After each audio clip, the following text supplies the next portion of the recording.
Meus irmãos, esse mês de março, como é conhecido já pelos irmãos, é sabido pelos irmãos, nós temos refletido aqui na igreja sobre o Deus que governa e que governa por meio, através das suas promessas. E vale sempre dizer que as promessas de Deus, elas são reais, elas são verdadeiras, elas são fiéis, porque elas refletem o caráter de um Deus que é verdadeiro, que é fiel, que é sempre constante. Eu sei que nos nossos dias, muita gente tem o coração tomado pela incredulidade, principalmente por conta de todo o cenário que se apresenta, não só no país, mas diante das crises que enfrentamos, das crises pessoais, das crises existenciais.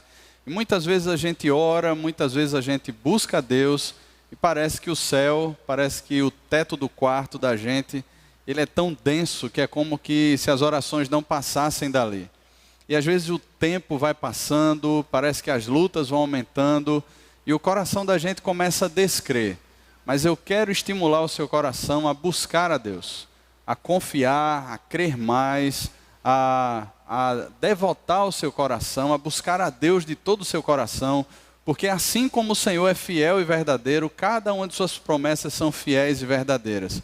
E nessa noite aqui, eu estava pensando durante a semana, eu queria tratar de um tema com os irmãos, ou dentro de uma proposta, que se trata da aplicação ou do alcance dessas promessas, ou pelo menos de algumas dessas promessas, o seu alcance, o que é que ela promove no meio do povo de Deus, o que é que ela estimula, ou elas estimulam o povo de Deus, desafiam o povo de Deus, causam no povo de Deus, para que eles vivam essas promessas de forma efetiva, de forma prática. E para isso eu queria convidar os irmãos a abrirem a palavra de Deus no texto que Lucas escreveu, o livro de Atos, capítulo 2, a partir do versículo 14 até o versículo 47. Lucas, ou Evangelho de Atos, capítulo 2, do versículo 14 até o versículo 47. Um texto bem conhecido que marca a pregação de Pedro, o discurso de Pedro sobre a descida do Espírito Santo, o cumprimento de algumas promessas de Deus aqui e a aplicação delas na vida da igreja, ok? Atos capítulo 2, a partir do versículo 14.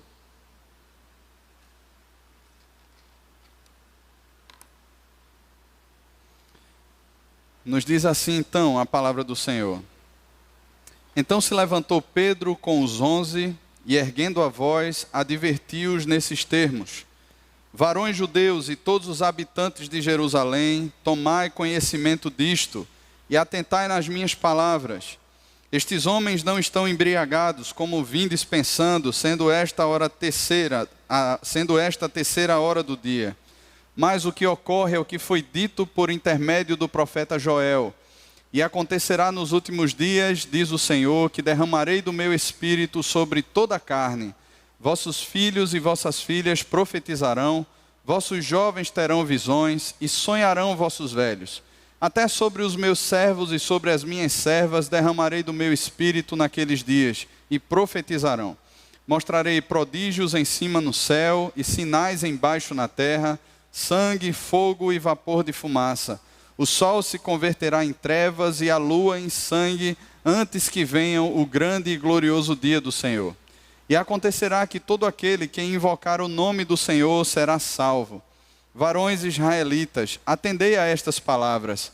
Jesus, o Nazareno, varão aprovado por Deus diante de vós com milagres, prodígios e sinais, os quais o próprio Deus realizou por intermédio dele entre vós, como vós mesmos sabeis, sendo este entregue pelo determinado desígnio e presciência de Deus, vós o matastes, crucificando por mãos de iníquos, ao qual, porém, Deus ressuscitou, rompendo os grilhões da morte, porquanto não era impossível que ele fosse retido por ela.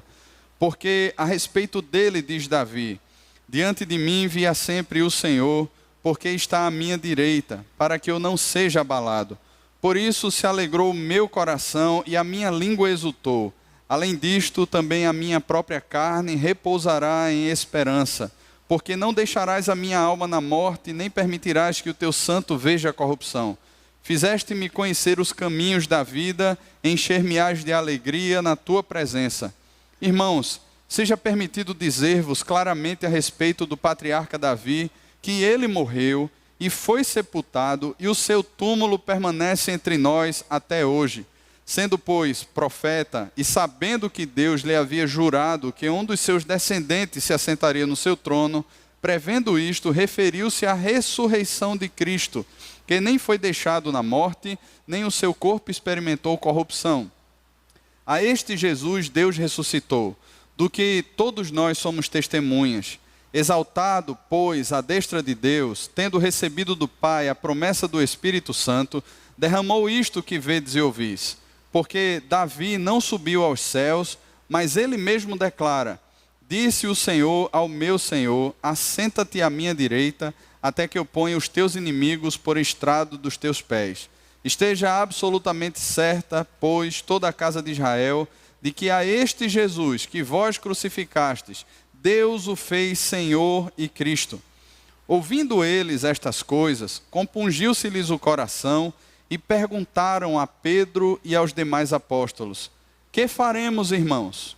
Respondeu-lhes Pedro: arrependei-vos e cada um de vós seja batizado em nome de Jesus Cristo para a remissão dos vossos pecados e recebereis o dom do Espírito Santo. Pois para vós outros é a promessa, para vossos filhos e para todos quantos os que ainda estão longe, isto é, para quantos o Senhor nosso Deus chamar. Com muitas outras palavras, Deus deu testemunho e exortava-os dizendo: salvai-vos dessa geração perversa. Então, os que lhe aceitaram a palavra foram batizados, havendo um acréscimo naquele dia de quase 3.000 pessoas. E perseveravam na doutrina dos apóstolos e na comunhão, no partir do pão e nas orações. Em cada alma havia temor, e muitos sinais e prodígios eram feitos por intermédio dos apóstolos. Todos os que creram estavam juntos e tinham tudo em comum. Vendiam as suas propriedades e bens, distribuindo o produto entre todos à medida que alguém tinha necessidade. Diariamente perseveravam unânimes no templo, partiam o pão de casa em casa e tomavam as suas refeições com alegria e singeleza de coração, louvando a Deus e contando com a simpatia de todo o povo. Enquanto isso, acrescentava-lhes o Senhor dia a dia os que iam sendo salvos. Amém. Vamos orar mais uma vez, irmãos? Senhor, temos aberta diante de nós a Tua palavra, reconhecemos aqui, Pai, a nossa insuficiência, a nossa falência, a nossa pequenez, para compreendermos, Pai, aquilo que são os desígnios do Senhor, para entendermos aquilo que são as Tuas promessas e a concretização delas na vida do Teu povo. Por isso, somos dependentes aqui da ação, da atuação do Teu Santo Espírito no nosso meio, que Ele haja no nosso coração, conduzindo a Tua palavra que é a verdade, destruindo, Pai, aquilo que é idolatria, as nossas desculpas, o nosso eu, nosso orgulho, e fundamentando em nós o Evangelho do nosso Senhor Jesus Cristo. Que o Senhor nos conduza, Pai, para essa realidade tão profunda que é a realidade da Tua palavra. E assim demos glória a Deus e caminhemos em paz, no nome de Jesus. Amém. Meus irmãos, as promessas de Deus, elas são tão reais quanto o seu caráter. E ainda que vivamos em meio a uma sociedade que é utilitarista, que é hedonista, que é consumista, e todos esses istas, que é egoísta, uma sociedade que é ensimesmada, uma sociedade que passou a desenvolver a teoria do individualismo, que contradiz a verdade da Escritura, que afirma que nós somos pessoas. E pessoas são seres que desenvolvem relacionamentos interpessoais. Nós fomos criados por Deus e Deus é um ser trinitário, é um Deus pessoal. Deus não precisava da criação, Deus não precisava dos anjos cantando para Ele, dando glória a Ele, declarando a sua santidade para que Ele fosse Deus. Ele não precisava de qualquer afirmação nossa ou de qualquer relacionamento conosco para que Ele fosse suficiente. Pelo contrário, Deus, Ele se basta em si mesmo. Deus, Ele é suficiente em si mesmo. Deus, ele se completa, Pai, Filho e Espírito Santo, vivendo nesse relacionamento tão íntimo e profundo nessa chamada Santa Trindade. Entretanto, quando Deus nos cria, Deus comunica a nós toda a sua pessoalidade. Deus nos faz seres pessoais, seres relacionais, e por meio desse relacionamento com Deus, ou por causa desse relacionamento com Deus, nós podemos refletir nos nossos relacionamentos interpessoais toda a integridade e o caráter de Deus.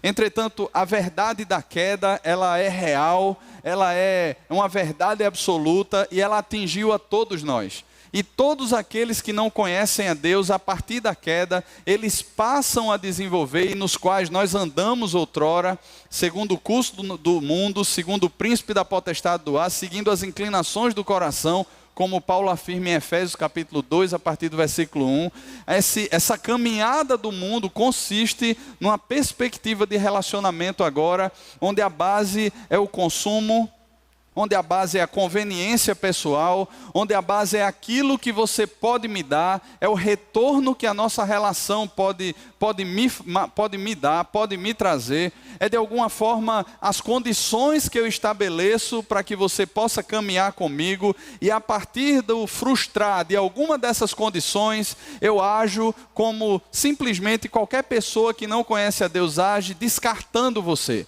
Os relacionamentos se tornam descartáveis, eles são superficiais, eles são condicionais, eles são de consumo.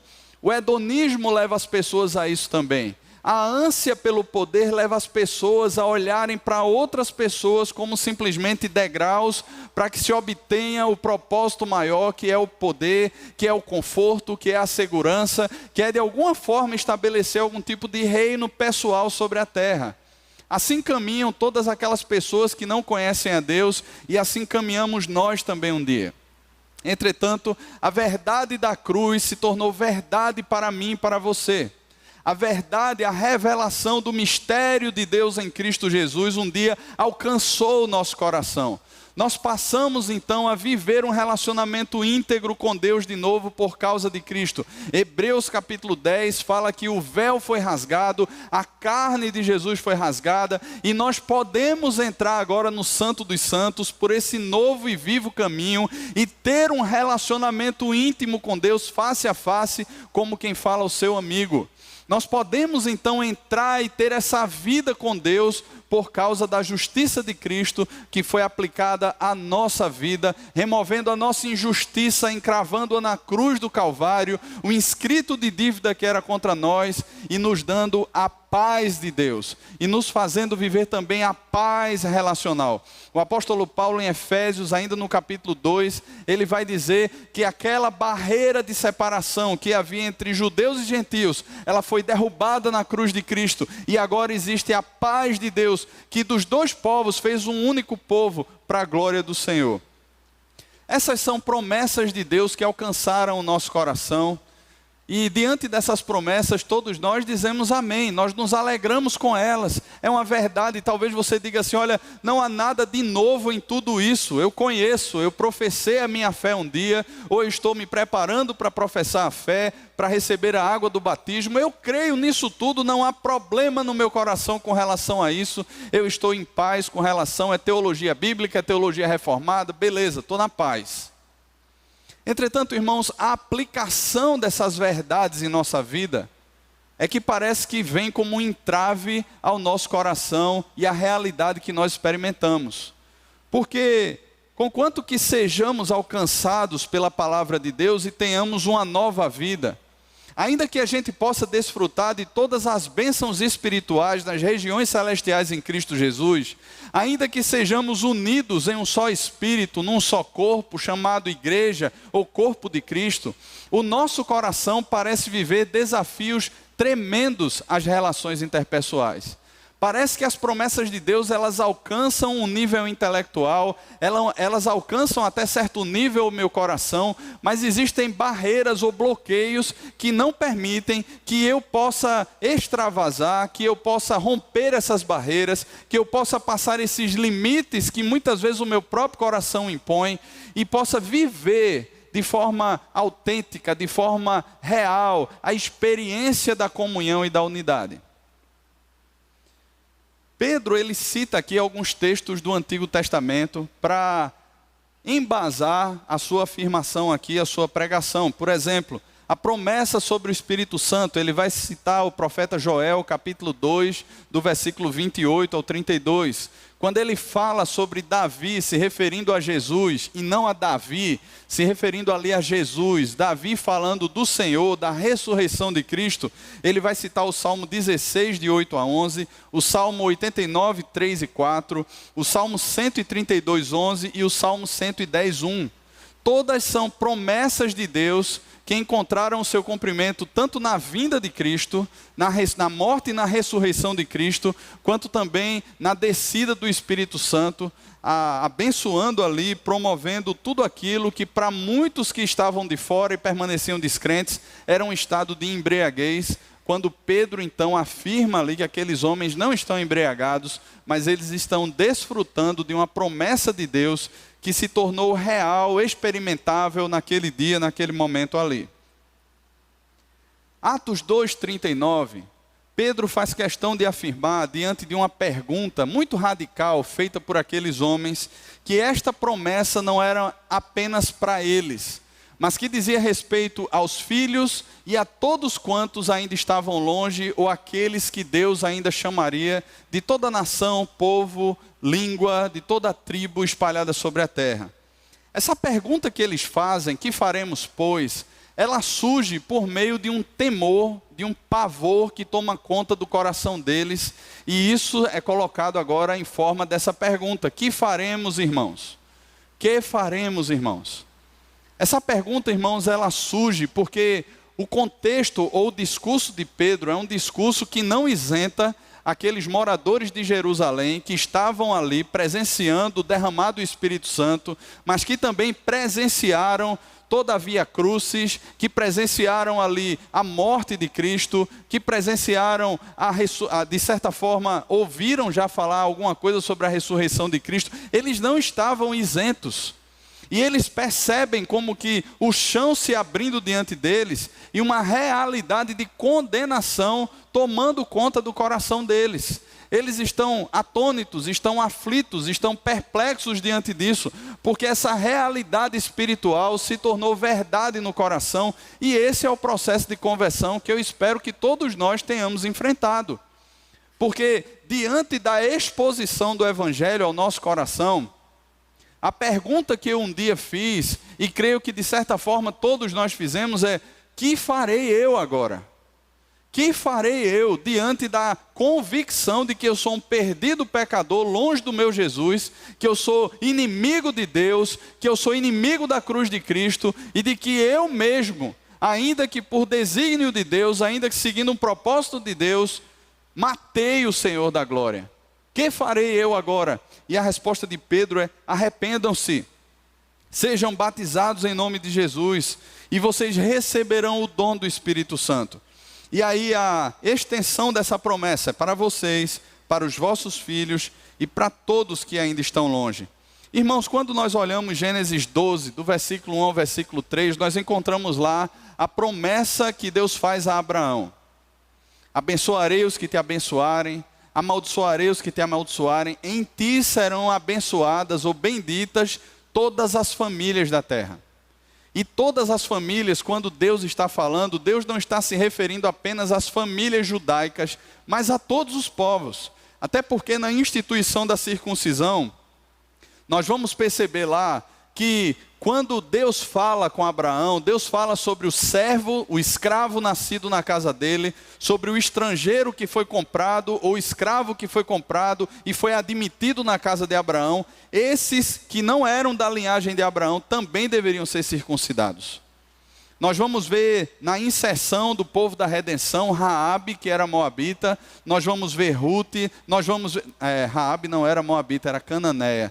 A Ruth, que era moabita, nós vamos ver outras pessoas que foram inseridas no povo de Deus, que passaram a fazer parte do povo de Deus e que não eram de uma linhagem judaica.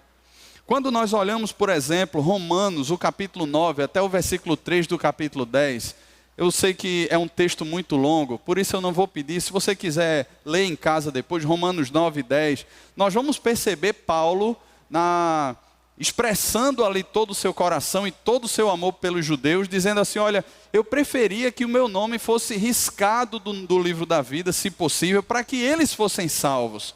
Entretanto, não é o fato de serem da linhagem de Abraão, de serem do sangue de Abraão, que os faz herdeiros das promessas, herdeiros das promessas. Mas em Isaque será chamada a descendência da promessa. Logo, os gentios fazem parte dessa promessa de Deus também.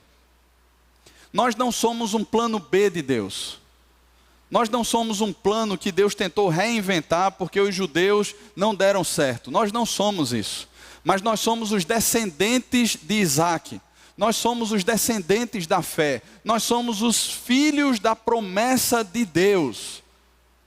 De todas as tribos, povos, línguas, nações, filhos da promessa de Deus. A saber, os que não vivem buscando uma justiça própria, como os judeus buscaram, que é o que diz o capítulo 3 versículo 3 do capítulo 10 de Romanos, mas tomando para si a justiça de Cristo e crendo no Senhor Jesus. Irmãos, eu creio que até aqui não há problema nenhum conosco. Nós cremos nisso. Nós professamos essas verdades. Isso não tem problema nenhum. A teologia está correta, está coerente com toda a revelação bíblica. Não temos problema com isso. Nós estudamos isso desde a nossa preparação para o batismo em profissão de fé.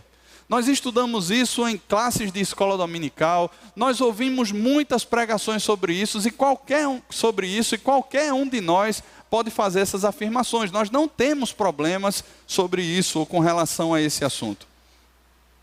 Naquele dia, ao ouvir essa pregação, aquele pessoal lá, e Lucas vai dizer aqui em Atos, no versículo 41, que quase 3.000 pessoas, eles aceitaram a pregação de Pedro e eles foram batizados, assim como nós fomos um dia, pelo menos eu creio que a maioria de nós aqui.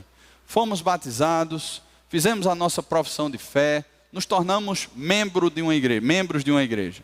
Passamos a fazer parte de um livro, de um hall de membros de uma igreja local. Todos nós, ou a maioria de nós. Nós não temos problema nenhum com essa verdade. E talvez você diga assim, nada de novo daquilo que eu já sei. Não existe nada de novo aí. Mas irmãos, o meu problema, ele habita exatamente na forma como nós passamos a viver tudo isso que nós cremos. Porque parece que há um abismo muito grande entre várias teologias e a aplicação dessas teologias.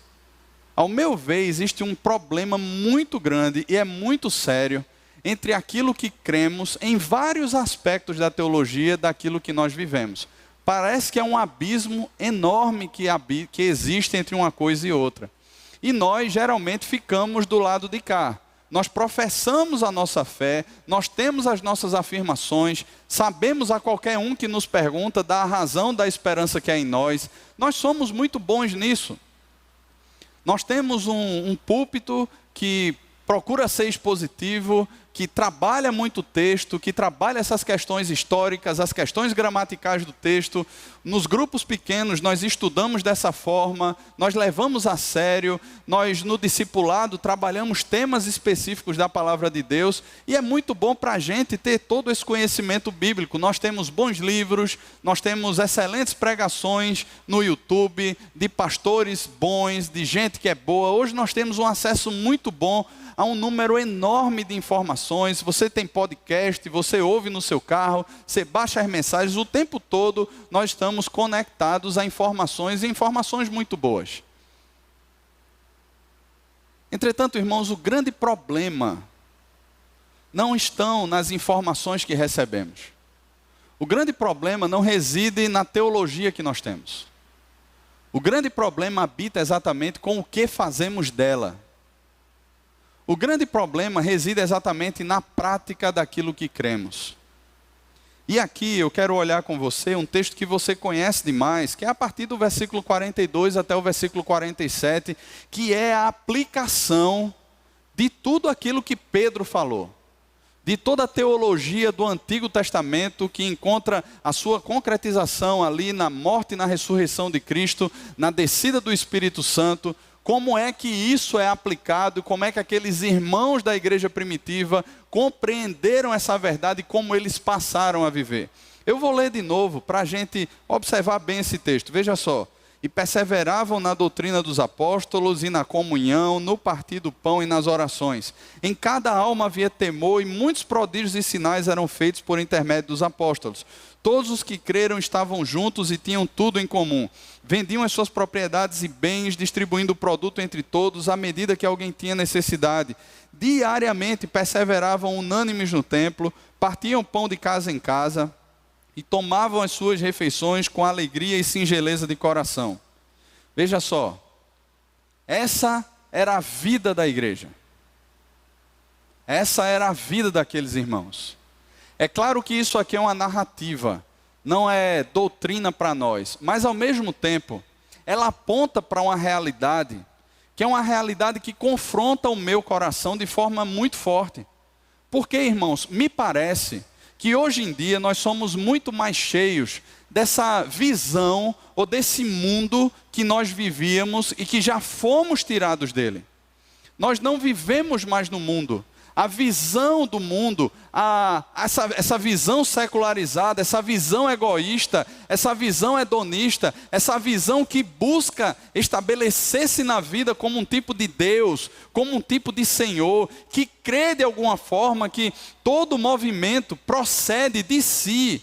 Essa vida onde eu vivo de forma, ou tento viver de forma individualista, essa vida que não se relaciona, ou que quando se relaciona de forma interesseira, buscando algum tipo de benefício, que quando se relaciona de forma superficial, colocando limites ao conhecimento, à revelação do próprio coração, para que o coração se mantenha numa zona de conforto e não seja tratado. Essa perspectiva de vida mesquinha, orgulhosa, que não se abre e que ao mesmo tempo não busca outras pessoas com medo de absorver novas demandas. Irmãos, essa é a vida de qualquer pessoa que não conhece a Deus, mas não condiz com a realidade espiritual de pessoas que conheceram ao Senhor Jesus. Não condiz, não bate, não acontece assim.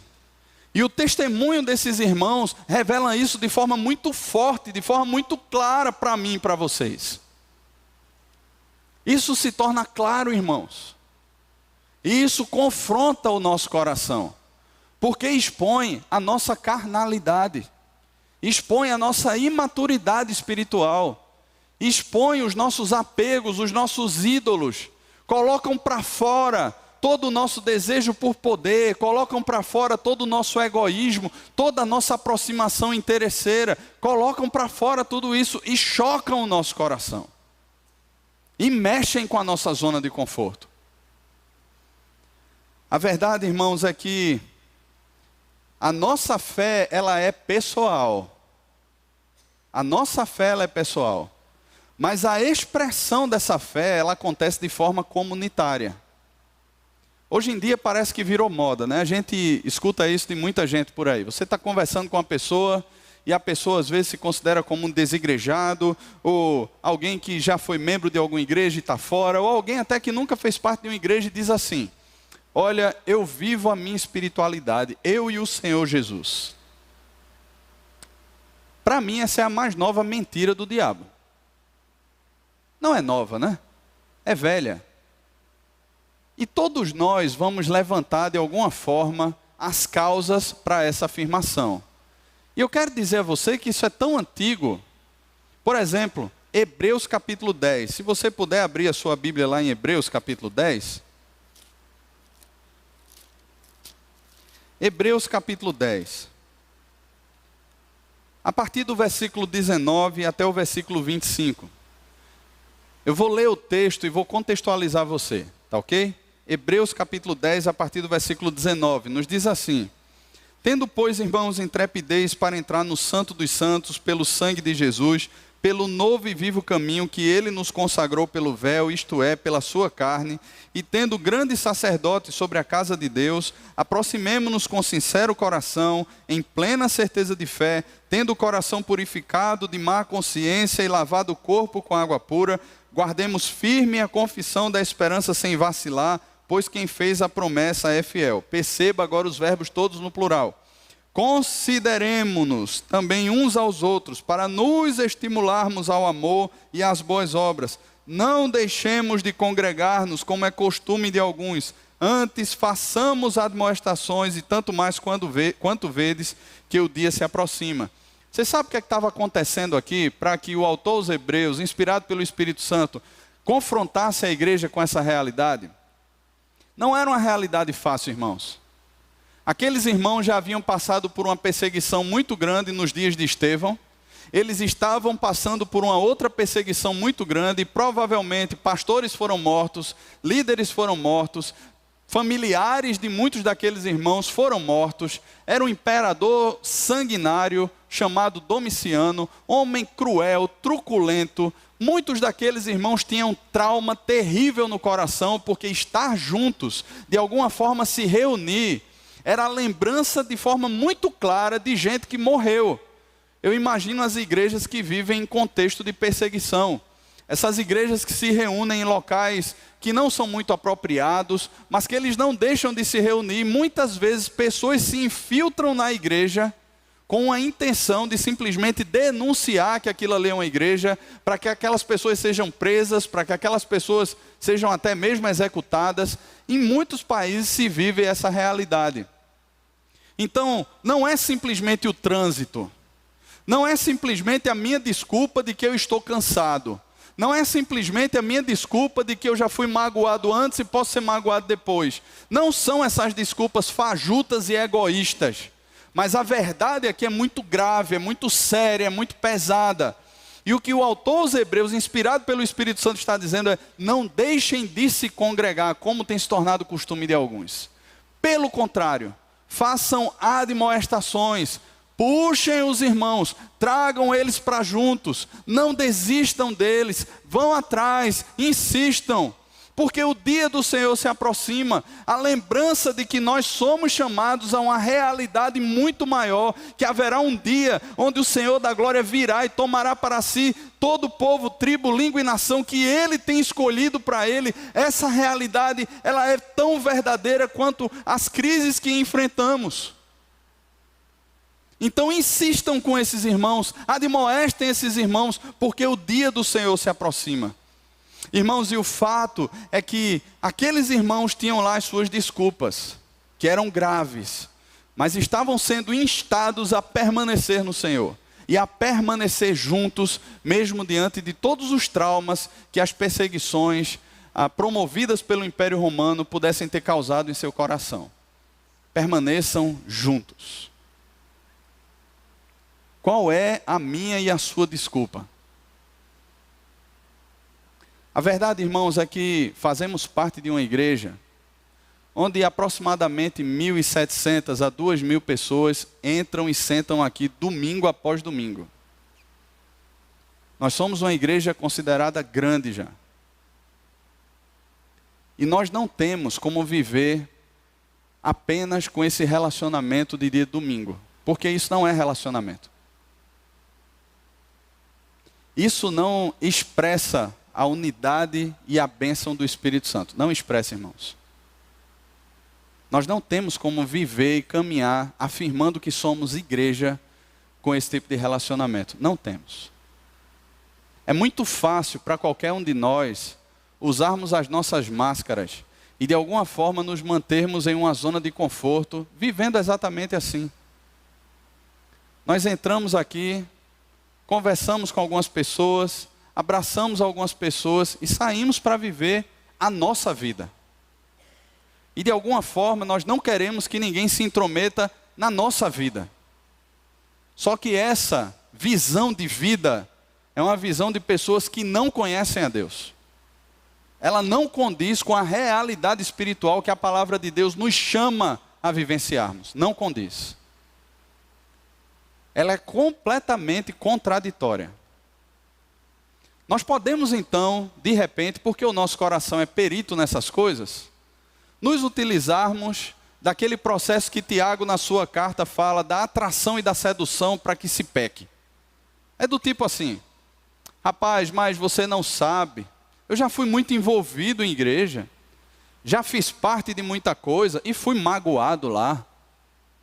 Eu fui induzido a caminhos que depois eu percebi que não eram caminhos bons, mas que eram artimanhas de determinados grupos ou pessoas para a obtenção de um fim. E eu estou cansado desse negócio. Eu estou cansado também de abrir meu coração para pessoas que, ao invés de orarem por mim, saem para orar com os outros. Ao invés de falarem de mim para Deus, saem para falar de mim para os outros. Eu não quero mais isso na minha vida. Irmãos, nada disso é mentira. Tudo isso pode acontecer. E talvez você já tenha vivido isso ou coisas até piores. Mas o desafio da palavra de Deus, irmãos, é que desenvolvamos, por meio do Espírito Santo, relacionamentos íntimos. Porque a unidade que ela é expressada aqui nesse texto de Atos, a partir do versículo 42, ela só existe por causa da intimidade. Infelizmente, intimidade é uma palavra que parece que não habita muito nos nossos dicionários.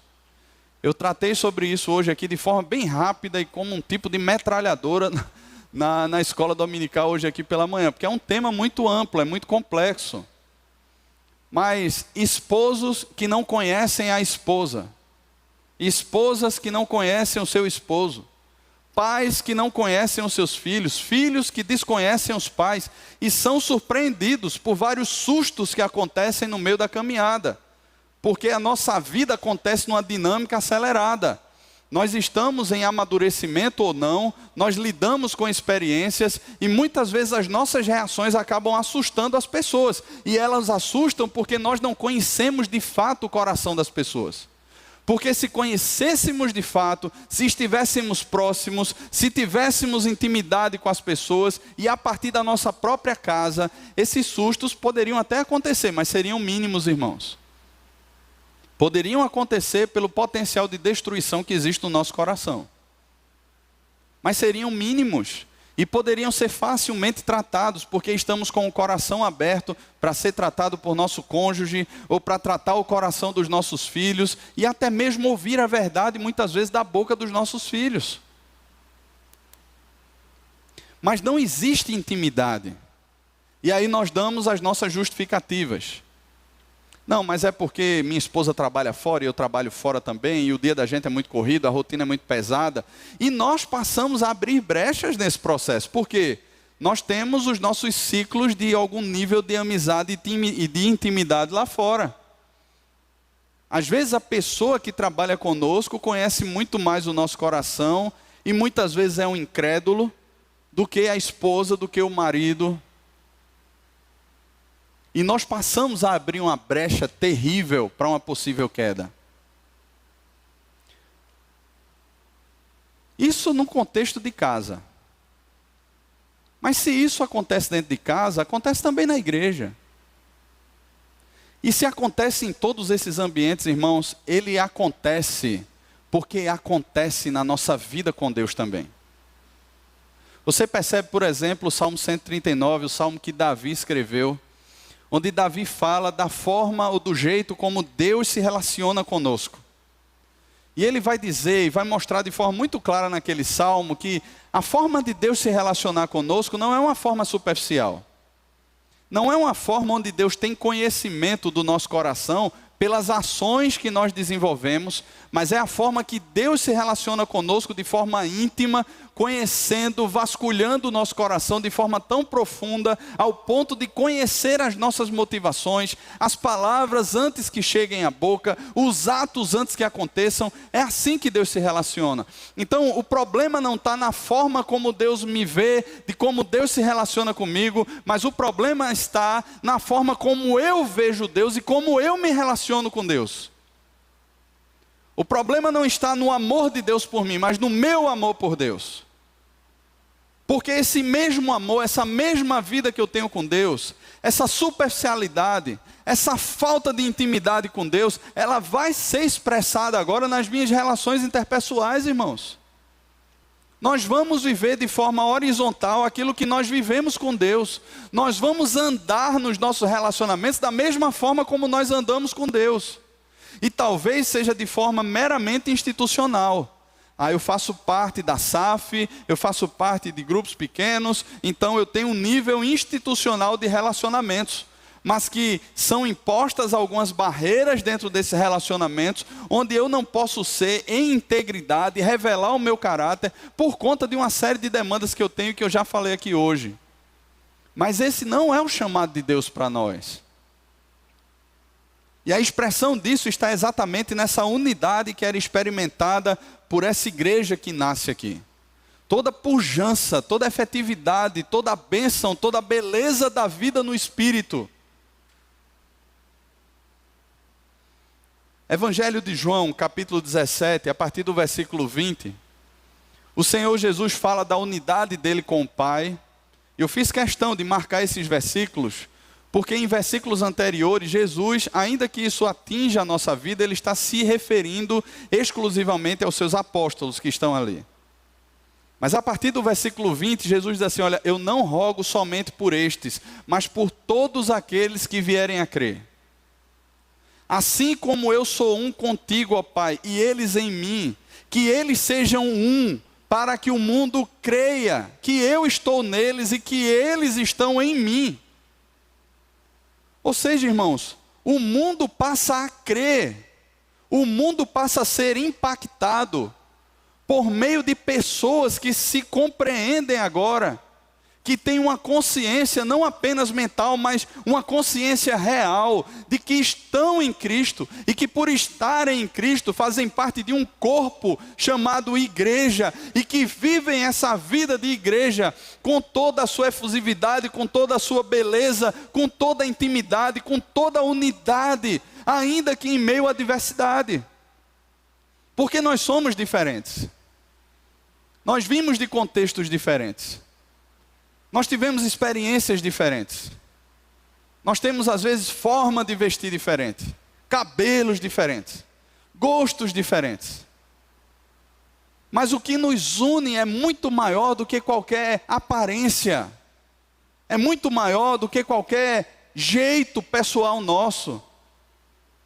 Quando Paulo escreve a sua primeira carta aos Coríntios, ele trata aquela igreja como meninos, como pessoas imaturas na fé. Sabe por quê? Algumas coisas fragmentavam o corpo de Cristo ali na cidade de Corinto. Se a gente pode dizer assim, coloque aspas aí se você quiser.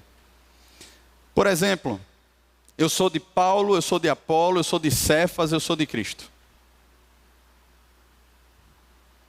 Paulo vai perguntar, quem é Paulo? Quem é Cefas? Quem é Apolo? São servos por meio dos quais vocês vieram a crer, mas são só isso, o corpo é de Cristo. Depois, aqueles homens passaram a brigar por conta da ceia ou do dia do Senhor. Eles se reuniam no domingo, e no capítulo 11 da carta aos Coríntios, Paulo vai dizer, quando vocês se reúnem, não se reúnem para melhor, mas para pior. Porque existem as pessoas mais ricas que trazem os seus banquetes, enquanto tem gente que passa fome no meio de vocês. E isso é uma vergonha para vocês. E quando Paulo trata ali sobre a mesa do Senhor, sobre a ceia do Senhor, ele diz que quem come e bebe sem discernir o corpo de Cristo, de que temos intimidade um com o outro por causa do sangue de Jesus, de que a barreira de separação ou de alguma distinção que fizemos no passado foi quebrada, e segundo lá Paulo escreve aos Efésios no capítulo 2, reina agora a paz de Cristo entre nós.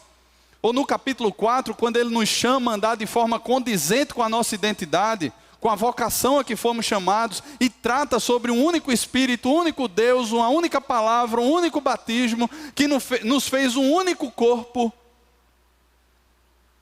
A igreja de Corinto deixou de compreender tudo isso, e a consequência é, muitos estão doentes entre vós e muitos já morreram.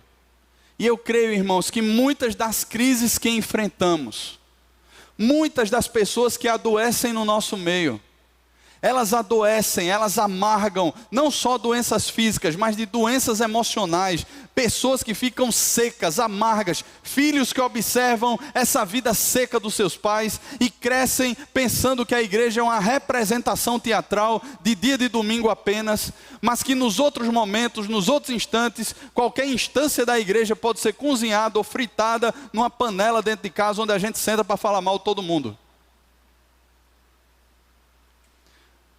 Adoecem e morrem, porque não discernem o que é corpo de Cristo, não discernem que o sangue que foi derramado na cruz, não foi derramado de forma individual, mas de forma pessoal, porque Deus é um Deus pessoal e comunitário, e nos atingiu para que fôssemos um nele. Irmãos, fazemos parte de uma igreja grande. Você não tem como conhecer cada nome aqui. Eu não tenho. Eu não tenho. E às vezes nós somos surpreendidos com muitas coisas que envergonham o nosso coração. Há um tempo atrás, um irmão que é líder de um grupo chegou para mim e fez assim: tem uma irmã lá do grupo, com um pai internado, passando por uma dificuldade. Você pode fazer uma visita? Eu disse: posso. Eu cheguei lá no hospital. Conversei com aquela irmã, fui lá, vi o pai dela internado, situação difícil. A gente fica comovido, a gente se identifica, a gente fica ali de alguma forma pensando: rapaz, que coisa difícil, vamos orar. A gente dá as mãos, a gente ora. E aí de repente eu disse assim: olha, faz quantos dias que ele está aqui nessa situação? Ela disse: pastor, a gente já vem lutando com isso faz 4 anos. Nós não temos, irmãos, como conhecer todos. Nós não temos. Nós vimos aí a chamada sobre grupos pequenos. Há anos que se fala disso aqui na igreja. E sabe, irmãos, parece que o nosso coração prefere estar nessa zona de conforto, onde a gente começa a elencar as nossas desculpas esfarrapadas, para não fazermos parte. Porque de alguma forma isso vai mexer conosco. Nós vamos estar nos abrindo para uma realidade onde alguém pode confrontar o nosso coração, nos tirar da nossa zona de conforto.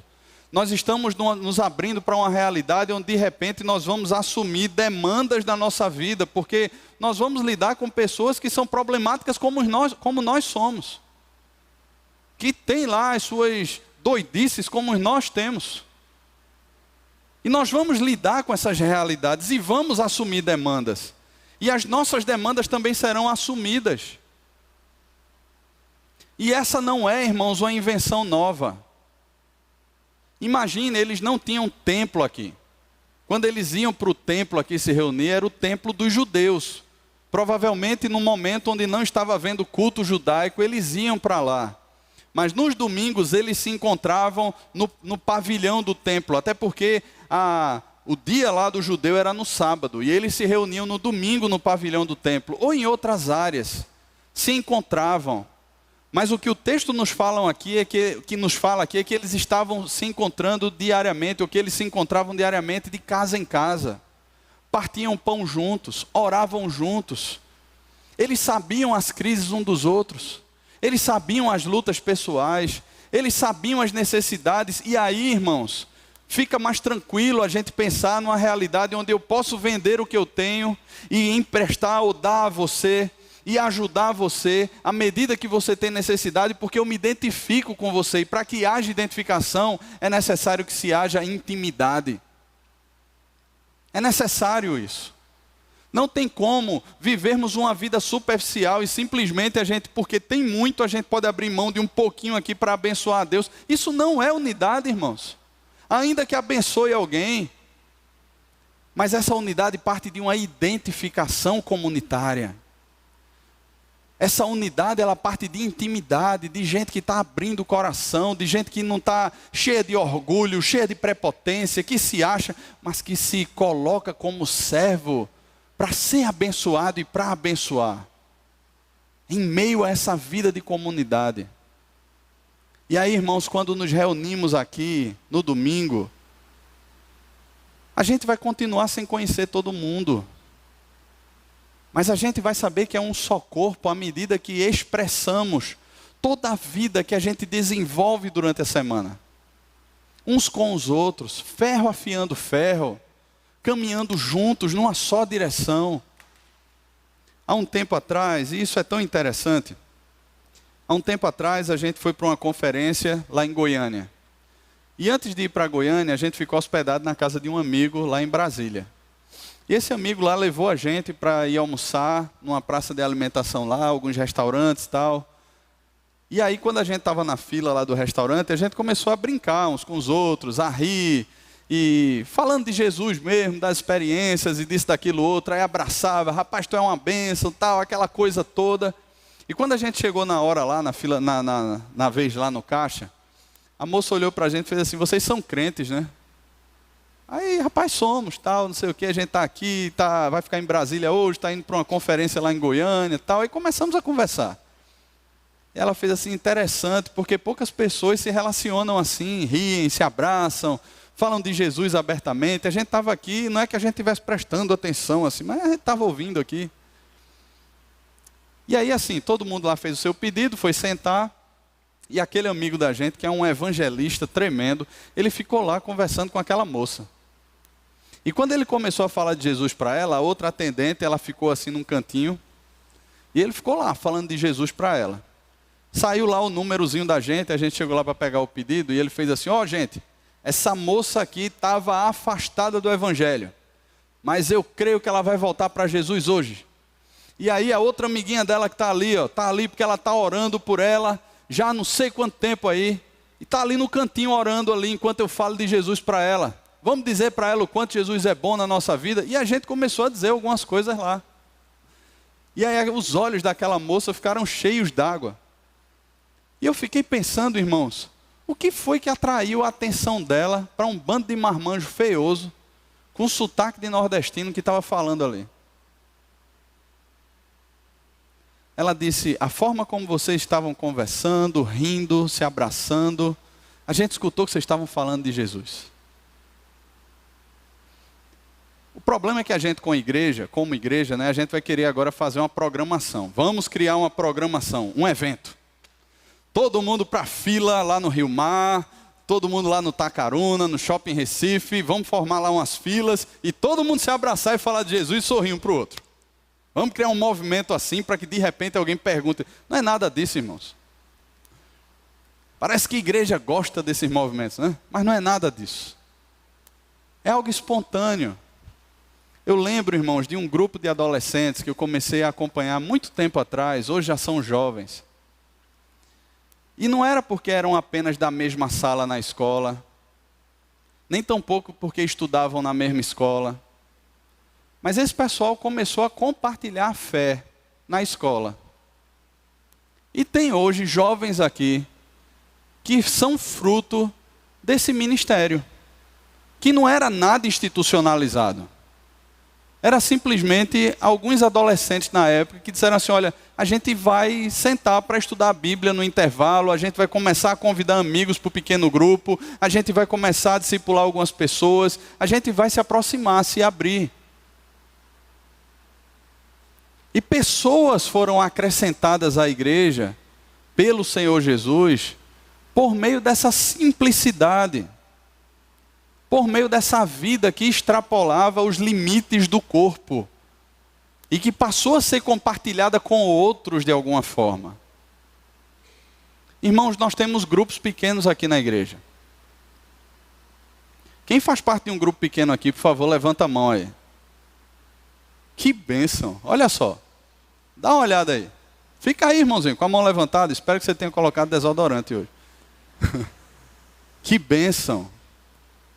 Você que ainda não faz parte de um grupo pequeno, chega junto de qualquer um desses irmãos, ou você, irmão, que percebeu que de repente aqui não levantou a mão, desenvolva com ele uma amizade interesseira, abençoadora para Jesus.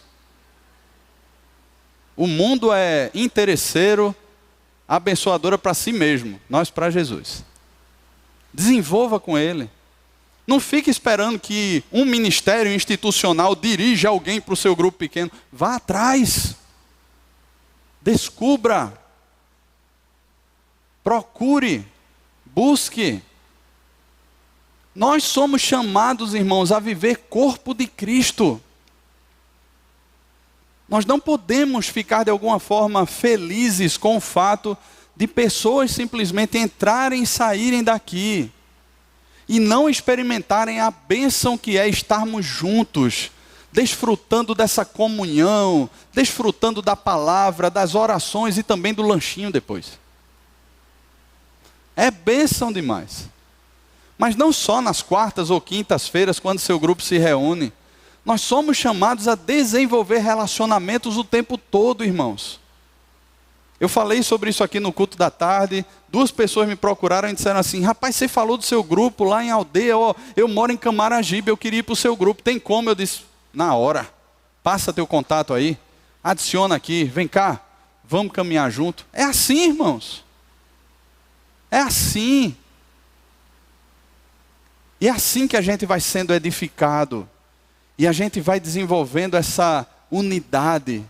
E não só a nossa família é abençoada, mas isso começa a atrair outras famílias. Porque o que o texto diz é que eles caíram na simpatia de todo o povo, passaram a contar com a simpatia de todo o povo. Aquilo começa a mexer com as pessoas. De repente um vizinho seu passa e diz assim: rapaz, que movimento abençoador é esse que acontece na tua casa? Faz um barulho, mas eu vejo que está todo mundo feliz. Queria participar desse negócio, tem como? Rapaz, venha-se embora. Você está convocado, não é nem convidado a estar conosco lá. E você começa a conhecer pessoas e puxar essas pessoas para perto. E aí seu grupo vai crescer, não vai caber mais na sua sala. Você vai dizer: olha, está difícil de pastorear, a gente multiplica. Arruma outra casa, vai para outra casa e multiplica. E o grupo cresce e multiplica. E assim, irmãos, Deus usa isso para abençoar todas as famílias da terra. Nós temos orado por nossa rua, por nosso bairro, agora por nossa cidade. E nós temos que tirar essa mentalidade tosca que a gente tem de achar que é fazendo agora um grande evento que Recife será convertido. Não, Deus quer usar a sua casa.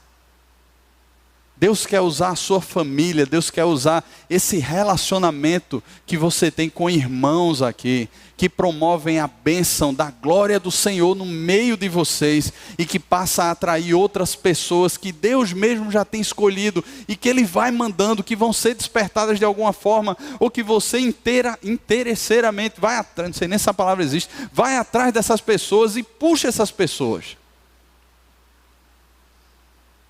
E a gente vai experimentando, irmãos, essa bênção de Deus, que foi prometida lá atrás a Abraão, e que nos alcançou como descendentes da promessa, e que nos torna agora abençoadores de todos os povos, tribos, línguas e nações. Para onde Deus nos enviar. Tem pessoas aqui da igreja que foram morar em outros países, outras que estão se preparando para ir. Quem sabe Deus não quer usar você lá. Deus não vai usar você lá para promover a glória dEle, a unidade do corpo dEle naquele lugar. Porque é um só corpo, um só espírito, uma só fé, um só batismo, irmãos. E essa fé que inunda a nossa mente e que é tão boa, vai se tornando prática. À medida que nós experimentamos e nos abrimos para esse agir abençoador do Espírito Santo. Porque Deus é um Deus comunitário, irmãos, e nós somos pessoas, não somos indivíduos, somos seres relacionais. Nós somos chamados a viver essa realidade tão profunda e abençoadora, que a palavra de Deus nos convida, que aqueles irmãos viveram, mesmo em meio a lutas e perseguições, perseveraram, e hoje nós estamos aqui, chamados para sermos abençoadores, do local onde moramos, da realidade que nós estamos inseridos, a abençoar as famílias da terra. Esse é o chamado de Deus para mim e para você. Você topa? Amém? Você topa sair da sua zona de conforto? Amém? Você topa de repente ter que abrir mão aí de alguma coisa, seu dia lá de treino na academia, de alguma programação que você tenha, para viver essa realidade abençoadora? Amém, irmãos? Ih, rapaz, tá difícil. Ou vocês estão com sono já, cansado, ou está difícil. Mas o amém tem que ser sincero mesmo. Amém, irmãos? Já foi mais ou menos. Como a gente cantou, né? É de coração. Se não for de coração, não vale não. Tem que ser de coração. Porque aí esse compromisso você não assume comigo, não. Você não assume com nenhum líder de ministério, nem com o conselho da igreja. Esse é um compromisso que você assume com Deus. Ainda que você passe por todos os processos dentro da igreja. Tenha que passar por um treinamento, tenha que estar aqui nas segundas-feiras para a preparação dos estudos, tenha que estar debaixo da tutela de alguma liderança, caminhando junto, ainda que, mas é um compromisso que você assume com Deus. Ok? Vamos orar, irmãos? Feche os seus olhos, curve a sua cabeça. Queria chamar o grupo de louvor para vir aqui à frente. Senhor, o Senhor conhece, Pai, o nosso coração, a realidade de cada irmão meu aqui. O Senhor conhece, Pai, os traumas que já tivemos, ou que temos, e as desculpas do nosso coração, Pai, que se apoiam nessas coisas que já aconteceram, ou que acontecem, para não nos envolvermos naquilo que é projeto do Senhor, naquilo que é bênção do Senhor. Pai, que essas coisas estranhas sejam retiradas do nosso coração. Que a gente possa tratar com as pessoas em integridade, olhando nos olhos. Que a gente não venha varrer a sujeira para debaixo do tapete. Que a gente não fique como espectador torcendo pela queda de ninguém.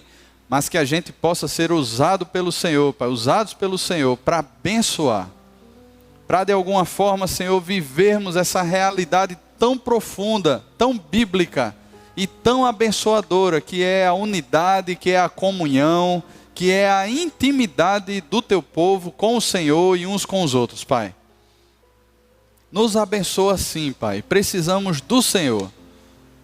Não é apenas para um crescimento dos grupos pequenos, mas para a edificação do teu povo, para a bênção do teu povo. Então, que o Senhor instigue o nosso coração a vivermos essa realidade abençoadora no nome de Jesus. Amém. Deus abençoe.